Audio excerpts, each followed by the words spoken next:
की जय। पार्वती मैया की जय। गणपति भगवान की जय।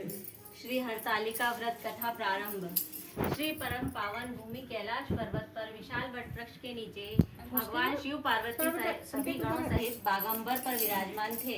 बलवान वीरभद्र, भृंगी, श्रृंगी, नंदी आदि अपने अपने पहरों पर सदाशिव के दरबार की शोभा बढ़ा रहे थे। गंधर्व गण, किन्नर, ऋषि हर भगवान की विविधता अनुष्टुप छंदों में स्तुति गान, स्वर आलापों से वाद्यों में संलग्न थे।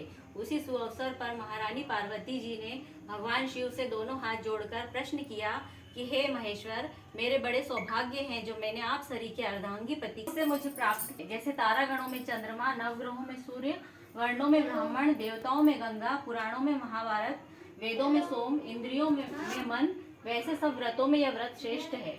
जो हरतालिका तीज हस्त नक्षत्र युक्त पड़े वह और भी महान पुण्यदायक होती है। ऐसा सुनकर पार्वती जी ने कहा, हे महेश्वर, मैंने कब और कैसे यह तीजा व्रत किया था, विस्तार के साथ श्रवण करने की इच्छा है। इतना सुन भगवान शंकर बोले कि भाग्यवान उमा, आराधना करना आरंभ कर दिया था। कुछ उम्र बढ़ने पर तुमने हिमालय की दुर्गम गुफाओं में जाकर सहेली सहित मुझे महाराज हिमाचल को अति चिंता हुई और तुम्हारे विवाह हेतु चिंता करने लगे। इसी सुअवसर पर देवर्षि नारद जी उपस्थित हुए। राजा ने अति हर्ष के साथ नारद जी का स्वागत पूजन किया और उपस्थित होने का कारण जानने के इच्छुक हुए। नारद जी ने कहा, राजन, मुझे भगवान विष्णु ने भेजा है। जाने पर नारद जी ने वैकुंठ पहुंचकर श्री विष्णु भगवान से पार्वती जी के विवाह का पूर्ण होना सुनाया। इधर महाराज हिमाचल ने वन में पहुंचकर पार्वती जी को भगवान विष्णु के साथ विवाह होने का निश्चय सुनाया। ऐसा सुनते ही पार्वती जी को महान दुख हुआ। उस दुख से तुम विवल होकर अपनी सखी के पास पहुंचकर विलाप कर दिया। सर्प ने डस लिया या कोई राक्षस हर के ले गया।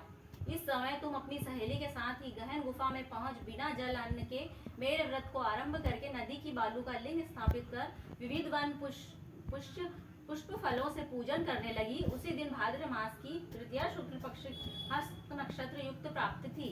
तुम्हारे द्वारा की गई मेरी पूजा के फल स्वरूप से मेरा सिंहासन हिल उठा, तो मैंने तुम्हें दर्शन दिया और तुमसे कहा, तुम अपनी सहेली के साथ मेरी बालू की मूर्ति विसर्जन करने हेतु नदी तट पर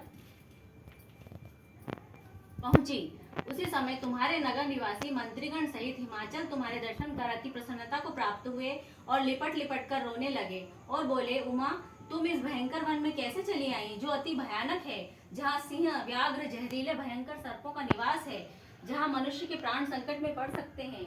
इससे है पुत्री, इस भयंकर वन को त्याग कर अपने गृह को प्रस्थान करो। पिता के ऐसा कहने पर तुमने कहा, पिताजी, मेरा विवाह तुमने भगवान विष्णु के साथ स्वीकार कर लिया है, इसलिए मैं इसी वन में रहकर अपने प्राण विसर्जन करूंगी। ऐसा सुनकर महाराज हिमाचल अति दुखी हुए और बोले, प्यारी पुत्री, तुम शोक मत करो, मैं तुम्हारा विवाह कदापि भगवान विष्णु के साथ नहीं करूंगा और तुम्हारा अभिष्ट वर जो तुम्हें प्राप्त है उन्हीं सदाशिव के साथ तुम्हारा विवाह करूंगा।